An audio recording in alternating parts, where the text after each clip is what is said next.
If you want something out of life, if you want to change yourself, if you want to acquire something, if there's some goal that you want to reach, that it's really not easy as some people will make us feel.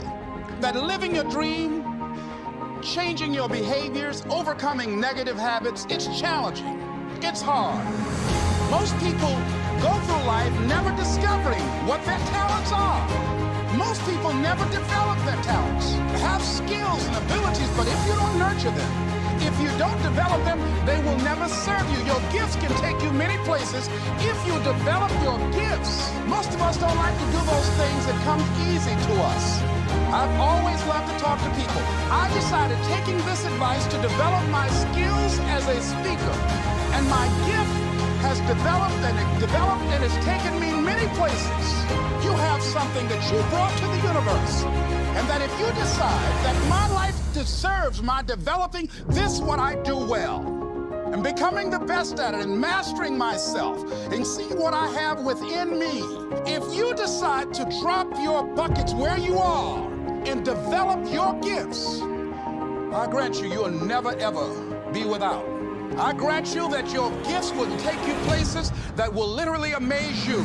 I grant you that if you begin to work to develop your gifts, you'll develop a strong sense of happiness. You'll get a larger vision of yourself. Because part of beginning to get a larger vision of yourself, all of us need some area of our lives where we can have a feeling of competence. And people know when they think about this area, that's something you do. That you eat and sleep that. That you do that. You do that. People know it. And you know it. And you know that you know this. If you don't know anything else, you know this. Can you tell I know what I'm doing? Oh, hello. You know this. So you've got to work on it. When other folk are having a good time, you've got to have the strength of character to concentrate, to read, to digest information. If you decide in any particular area that you're concerned about, to make a conscious, deliberate, determined effort to read one book a month in that area, in 5 years, you'll be among the top 5% experts in the world. I read a minimum of 2 books a week.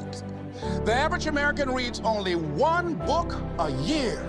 If you decide that area that you love, that you are going to master that particular area, in this era of accelerated change, overwhelming complexity, and tremendous competition, as you begin to develop and expand your skills and your talents and your vision of yourself, you will always be in control of your destiny. The next thing is, whatever it is that you want to do, you want to do it massively. I have a friend who was telling me that his sales were down. I said, well, how many phone calls you make a day? He said, 25. I said, double them. Make 50 or 75 or 100. He said, oh man, that's just too much. What do you mean too much? You behind on your bills? You talking about too much? You know one way to get back on your feet real quick is to miss 2 car payments? You talking about you're tired? There's no competition out here. Decide that you're going to push yourself. Most people won't do that. Most people give up on themselves easily. You know the human spirit is powerful? There's nothing as powerful. It's hard to kill the human spirit. They asked Benjamin Disraeli, a man who became the head of a country at a time when Jews were not allowed out after 10 o'clock. They said, how did you do it? How did you achieve it against such great odds?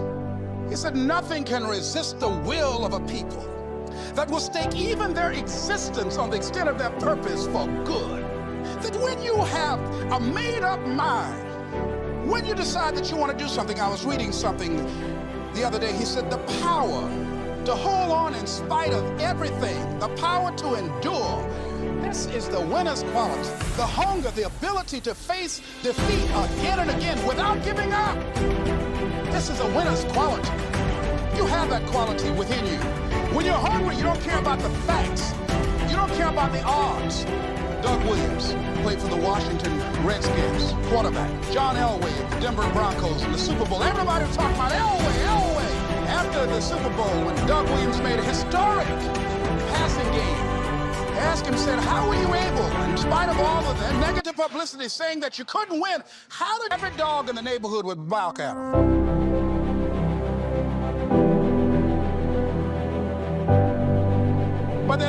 will come through. Ain't nobody gonna mess with this.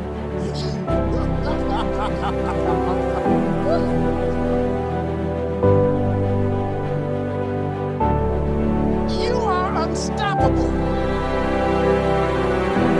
And because you are unstoppable, because you've got power that you haven't even begun to use yet, you ought to yourself to release your brakes. How many of you have the experience of pulling out of your driveway and you're mashed on the accelerator and the car will just it couldn't move, and you mashed hard and it couldn't move, and then you discovered you had your emergency brakes on.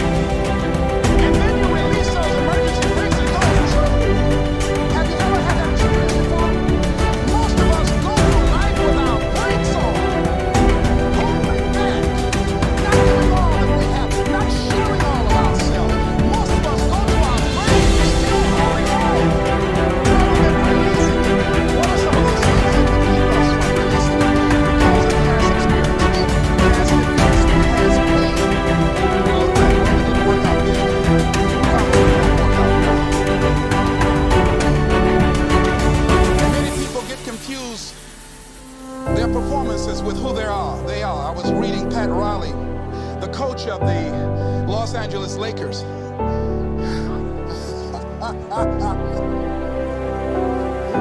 But you're going to like this quote here. After the Trailblazers had blown them out of the water, and I'm sure he said this last night, they asked him,